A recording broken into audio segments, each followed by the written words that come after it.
14:35 de la tarde, bueno, algunas veces nos podemos dar estos gustos y les voy a agradecer. Tenemos dos grandes actores, artistas, hoy que nos visitan en Apuntes del Porvenir, porque, bueno, están compartiendo un momento de charla y en realidad nos interesaba tenerlos juntos también porque ambos están haciendo unipersonales, que los tienen que ver porque son muy buenos, pero son unipersonales absolutamente diferentes uno del otro. Uno es un drama y el otro es una comedia, y entonces vale la pena, bueno, destacar el trabajo que vienen haciendo. Les quiero agradecer a Christian Thorsen, que está haciendo, yo puse la segunda temporada, segunda, tercera, bueno, temporadas más cortas, más largas, hace 1 año y medio que está haciendo Se despide el campeón, los sábados a las 12:30 en Ítaca, una casa que ya conoce porque creo que estrenaste ahí, ¿verdad? Sí, Cristian, bienvenido, ¿cómo estás? Muchas gracias. En un horario muy especial, anótelo, sábados 12:30 del mediodía. Si le da miedo salir de noche, si no tiene ganas, si hace frío, 12:30 del mediodía, es maravilloso ese horario y es todo un riesgo. Sí, fue todo un riesgo tremendo, y nos daba quickie. Pero está funcionando bien, está yendo gente, así que bárbaro. Sí. Y la verdad que es cómodo también para mí, después me queda todo el día libre, ¿viste? Claro. Así que... Bueno, anotá Diego Carreño, que está haciendo el otro unipersonal, la palabra quickie. Hay que tener determinada... No quise interrumpir, pero es lindo. Hay que tener determinada edad para que sepamos claro, lo que claro. es quickie.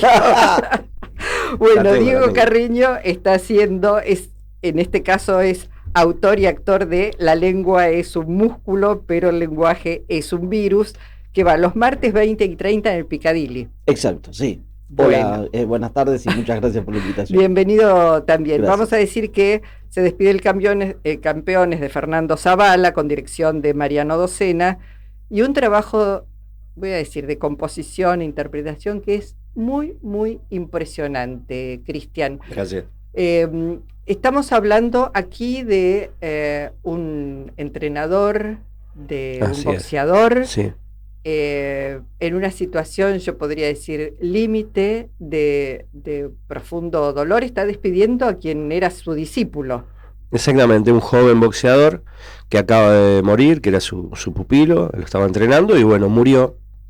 Se van a develar durante la obra los motivos de su muerte, con la particularidad de que cuando la gente entra a la sala lo que va a ver es a mi personaje, a Lopecito, este entrenador de boxeo muy venido a menos, velando en la cocina de su propia casa a este pupilo que acaba de morir. Sí, voy a decir que el trabajo que hace Cristian es verdaderamente muy impresionante. Yo te cuento que cuando termina la obra, que va en un increyendo dramático, sí, es muy, muy impresionante el trabajo que haces. Pensé que hablabas como Lopecito, claro. Realmente, que está abotagado por el alcohol, que le cuesta, que está con sus pensamientos a veces casi hasta como confusos. Es muy impresionante ese trabajo. ¿Te inspiraste? ¿Viste películas de boxeadores? ¿Cómo trabajaste a ese entrenador tan venido a menos además? Sí. Bueno, el personaje en su acción dramática es un tipo que está destruido y desapegado a todo lo que pueda considerarse pulsión de vida, ¿viste? Uh-huh. Entonces el sentido para mí de la construcción estaba clarísimo. Yo me tenía que meter adentro del signo trágico que presentaba ese tipo y tirarme de cabeza ahí. Uh-huh. Y bueno, desde el momento en que leí la obra, que es maravillosa, este texto de Fernando Zavala. ¿Está basada en un hecho real? Es un ensamblado entre una imagen que él vio en YouTube de un boxeador que están velando en vivo en Costa Rica, ajá, joven. Los pusieron, murió el pibe, esto es real. Lo embalsamaron, lo pusieron en un ring y lo despidieron ahí. Están las imágenes en YouTube, es impresionante. No pasa la gente a saludarle. Él también, un boxeador en ascenso, a besarle la mano. Bueno, él vio eso, se impactó, la imagen se impregnó, digamos, esa imagen, y después según palabras de él, ¿no? Lo linkea, lo mezcla con textos de discurso amoroso, y bueno, entre esa mezcla, entre lo que él tiene de literato en su cabeza y lo que lo conmovió la imagen, sale un poco la resultante de esta obra. Sí. Digo, el boxeo, un deporte se supone de machos, de pelea, de fuerza, de todo esto, que va develando después una historia que también creo que sorprende al propio Lópezito, lo que le pasa. Todo eso está muy bien narrado, muy bien representado. Insisto, hay un trabajo maravilloso de tu parte, por eso vale la pena, y es él en escena solo. Vamos a la obra de Diego Carreño, La lengua es un músculo. Pensé que te tiene que interesar mucho el lenguaje, porque hay un trabajo sobre lo que es el lenguaje, que usamos poco, además pocos vocablos, pocas palabras. Hay un desarrollo de trabajo de investigación, hecho además de manera graciosa, para que no resulte, porque se dice mucho, decís mucho en la obra. ¿Cómo surgió? Lo que más me interesaba lo que más me interesa siempre es el humor literal. Dentro del absurdo, yo soy muy fan de Leo Maslía. Y de joven empecé como a encontrarle el gustito a encontrarle el otro significado a lo que la palabra dice, o a lo que la palabra quiere decir a veces, o algunas frases que son como de dudosa clasificación, ¿no? Y entonces me inspiré más que nada en eso, y quería contar una historia con eso, que es la historia de este tipo, ¿no? Que está solo ahí en esa casa olvidada, en una sierra, en un monte. En un monte. Desde la premisa es absurda, pero bueno, que viste, hay tantas cosas que son absurdas hoy en día que tranquilamente podría suceder. Y lo que quería contar era esto, era la historia de este tipo que estaba como obsesionado por encontrarle algún significado a algunas figuras retóricas, y me interesaba además la idea de teatralizar las figuras retóricas, que no es algo muy común, que digamos, claro. ¿No? Como esto, como de teatralizar la metáfora, la paradoja, la paronomasia. Me parecía que podía ahí encontrar como un gancho no solo para estudiantes de letras, sino para el público en general. Para todo el público, porque, digamos, más allá de hablar sobre determinadas figuras retóricas, sí. Como la paradoja, la metáfora, la paronomasia, sí. Todas las cosas, la dubitación. La dubitación, claro. No sé, hay una cantidad de recursos ahí que utilizás. Hay también un rastreo de las modas, de cómo se va usando, de las palabras o frases que se ponen de moda. Claro. Esta es tu 4ª temporada. Sí, es la 4ª temporada. Tuvimos 3 años en el Camarín de las Musas, compartimos acá con el compañero Sala, y esta última temporada, desde enero, estoy en el Teatro Picadilly. En el Picadilly, pero digo, son 4 años, con lo cual seguramente, como el lenguaje es algo vivo, debe haber modificaciones. Las hay modificaciones. Sí, por supuesto, sí. Lo que pasa es que hay momentos, viste que el humor,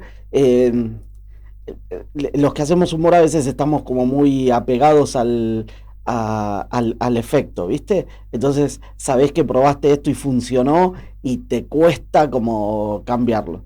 Pero igual vas incorporando, le voy metiendo en todo caso, cosas, le vas incorporando, no dejas de lado, modismos, ponele, claro. Ponele esas palabras que se ponen de moda y que vos decís, ¿qué quiere decir? Pero las usamos todo el tiempo. ¿No? ¿Por qué? Claro. ¿Por qué usamos eso? ¿Por qué se propaga? Por eso es la idea del lenguaje es un virus. Se me ocurría que la mejor forma de demostrarla era esto, es con los modismos, ¿no? Viste que alguien empieza a utilizar el término procrastinar, y de pronto todo todo es procrastinado. Que encima lo decíamos mal. Sí, decíamos procrastinar, pero procrastinar. Por casting, supongo. Pero es procrastinar. Pero sí, y desde antaño, ¿no? Viste, no sé, yo en algún momento hice radio también. ¿Por qué todos decimos cuáles son las vías de comunicación? ¿No? ¿Por qué vías de comunicación? En la radio se usa, nada más, ¿no? Bueno, capaz que en la tele también. Pero ¿por qué vías de comunicación? ¿No? Alguien en algún momento debe haber dicho, esta es una forma canchera de decirlo y lo implementó, y después todos decimos así. Lo cual habla de un gran poder de observación de lo que está pasando con el lenguaje y con nuestro idioma en la sociedad, para poder ir incorporando. Bueno, te agradezco, pero igual es solamente poner el oído y viste, te das cuenta que todos estamos hablando igual. Hace 10 años todos decíamos que determinado estandarte era un paradigma, era un nuevo paradigma, y ahora todo es coyuntural, ¿viste? Sí. Hay que agudizar el oído y prestar atención, y las cosas te van saliendo solas. Vuelvo. No lo usa mucho. Quickie no lo podemos usar. Quickie no lo usamos ya. Hay que ver, es linda, suena linda, porque hay otra parte de la obra en la que hablamos de las palabras que suenan lindo. Esa podría estar, pero hay que rastrearla a ver si está en la RAE. Porque todos los todo, por supuesto. Claro. Bueno, porque él es un estudiante que quiere terminar su tesis sobre el idioma, la lengua. Sí. ¿Y por qué Burroughs lo elegiste? Porque yo Diego, lo elijo porque me gustaba mucho, me parecía muy contundente esa frase. El lenguaje es un virus, ¿no? Me parecía potente, incluso pensaba que se tenía que llamar así en un principio. Después se nos ocurrió esta cosita del juego de la lengua es un músculo, pero el lenguaje es un virus. Pero el lenguaje es un virus es una frase potente, me parece. También. Claro, me parecía interesante. De ahí viene. Cristian pensaba, ¿cómo te desprendes después de un personaje tan fuerte como el que interpretás, como Lopecito? Y cuesta un poco porque, claro, desciendo al inframundo, rápidamente el personaje ya se instala como en una construcción trágica y va así hasta el final, y es una horita y pico el monólogo, ¿viste? Y entonces estoy como muy pegado a esas emociones, ¿viste? A ese tipo de construcción. Porque ¿estás haciendo otra cosa hoy actoralmente? No, estoy en series que yo salí grabé División Palermo. División Palermo, sí. No de teatro, y estoy en La Jefa, que se va a estrenar ahora, de Natalia Oreiro. Series, cosas de televisión. Teatro solamente esto. Por ahora, y clases, sí. Pero porque digo, es un personaje no habitual, estás solo allí con esa tragedia, por eso pensaba, y hace ya más de un año que lo estás haciendo, digo, ¿cómo salís de ese personaje? Y te vas entrenando también en esa postfunción. Yo lo que hago básicamente es conectarme con lo más alejado posible, con lo más horizontal posible que tiene la vida. Me voy a comer inmediatamente con Mariano Docena, el dire, que además de ser un gran director, es un amigo entrañable. Que hay que mandarle un saludo enorme. Un abrazo enorme, y nos vamos siempre a comer después de la función, y hablamos de chusmeamos y esto y el otro, y me conecto con el mundo real inmediatamente. Sí, porque si bien yo siempre observé con cierta desconfianza eso de los actores, viste, que dicen, se me llevó el personaje a casa, qué sé yo. Pero haciendo este personaje, metiéndome tan adentro, me pasaba algo de eso, ¿viste? Que en principio me costaba como sacarme esa energía, ¿viste? Sí. Esa la tristeza del tipo. Entonces empecé como a conectarme con mi hija, con mi señora, nos vamos a comer, después doy clases, y ahora y ya me voy, ¿viste? Pero sí está siempre el riesgo latente de llevarte un poquito de la tristeza del personaje a tu casa, ¿no? Sí, no quiero contar mucho de la obra, que sepan que es un drama, porque la obra tiene, en la medida en que avanza la obra, se va develando qué es lo que pasó con este púgil joven y con este entrenador que se lo ve devastado. Se ve devastado. Se Sí, lo sí. ve Está devastado. devastado porque yo siempre digo, no está como lo enganchan ahí soltando las últimas amarras de su vida probablemente.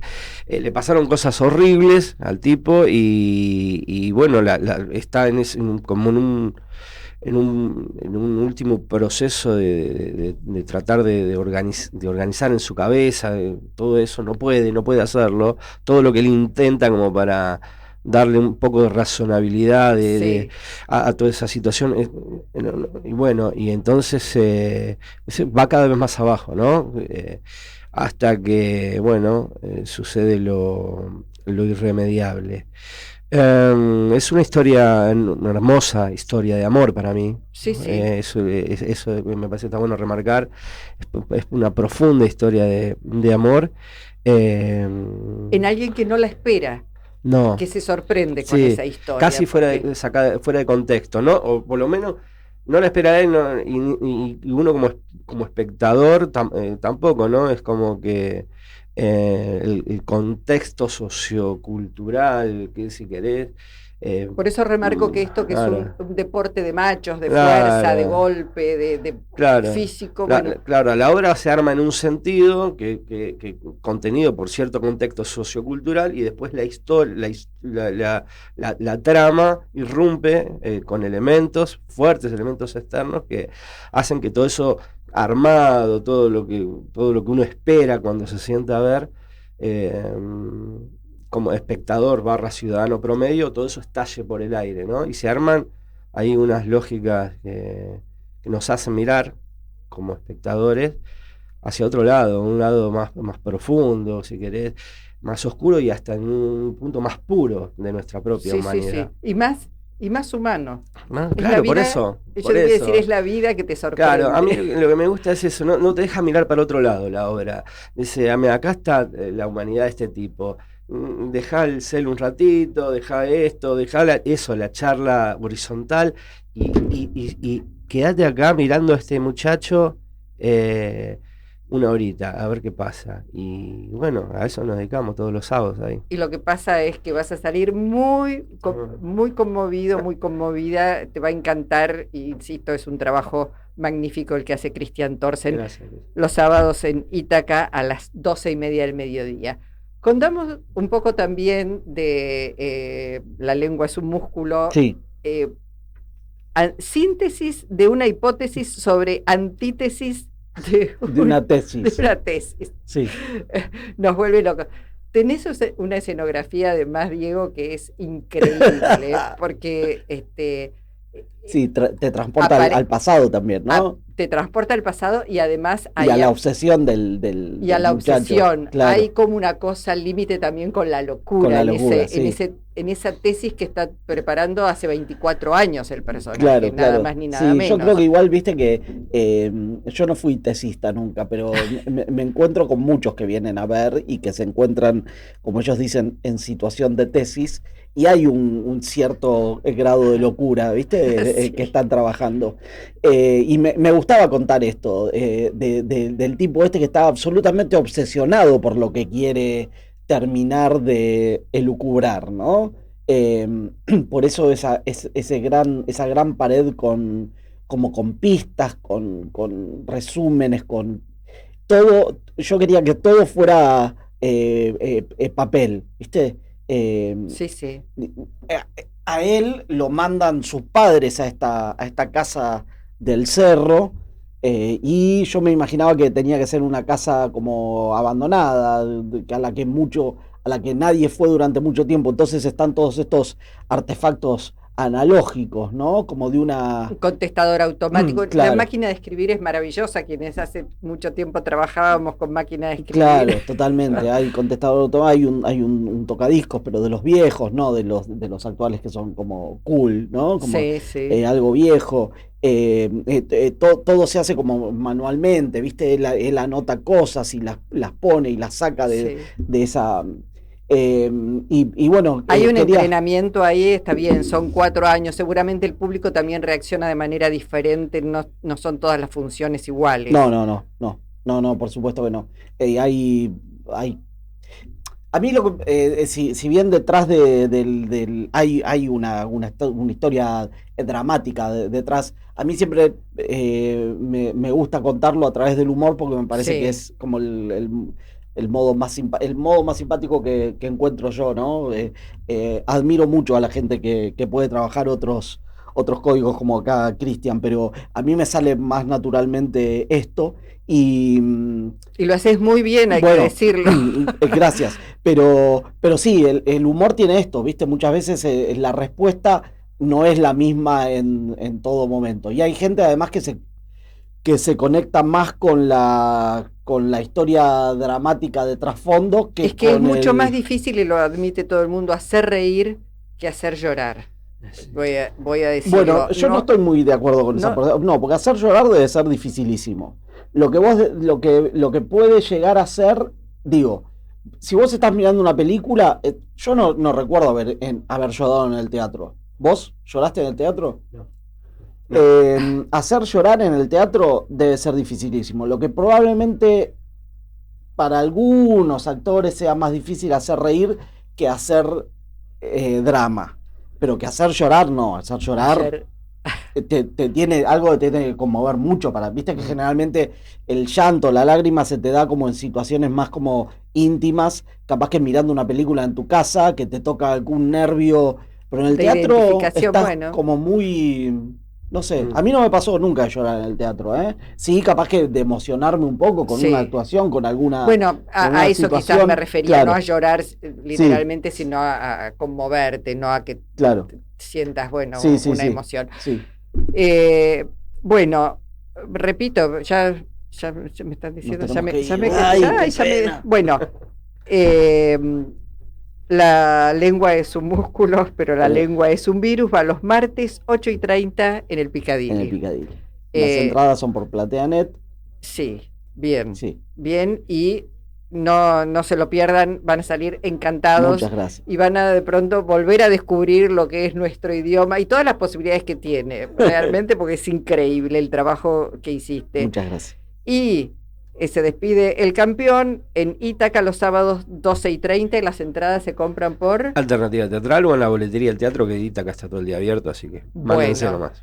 A los dos, gracias por haber venido y sobre todo gracias por el trabajo. Nos vamos a ir a ver, que no nos vimos. Sí, nos vamos a ir a ver pronto y muchas gracias a vos. Gracias a los dos. Placer. Bueno, gracias Juana, gracias Carlos y nos vemos en 7 días. Sí, en 7 días. En Avellaneda lo que pagás vuelve. Tener tu tasa por servicios generales al día tiene grandes beneficios. 50% de descuento en el Teatro Roma, talleres y cursos culturales gratuitos y más de 40 disciplinas en los polideportivos y natatorios municipales. Ingresá en www.mda.gov.ar y conoce todas las actividades y promociones a las que podés acceder. Municipalidad de Avellaneda. Gestión Jorge Ferraresi. Capacitate de forma fácil y gratuita. Accede al Instituto Legislativo de Capacitación Permanente en legislatura.gov.ar. Legislatura porteña. Nos une la ciudad. Grupo Petersen. Desde 1920, construyendo el país. Hay una nueva obra social de la ciudad de Buenos Aires, una OSVA que crece a diario pensando en sus afiliados y afiliadas. Conoce todas las prestaciones ingresando a www.osva.org.ar. OSVA, cuidamos lo más importante, tu salud y la de tus seres queridos. En Laboratorios Vago, tu vida nos inspira a innovar junto a los mejores, a crear valor en equipo para estar siempre cerca y ofrecer productos de calidad que aseguren tu bienestar y el de tu familia en cada etapa de la vida. Laboratorios Vago, ética al servicio de la salud. Todo el tiempo hay ideas. Hay ideas simples y no tanto. Hay ideas que nos asombran siempre y hay otras que nos cambian para siempre. Hay ideas grandes y hay grandes ideas.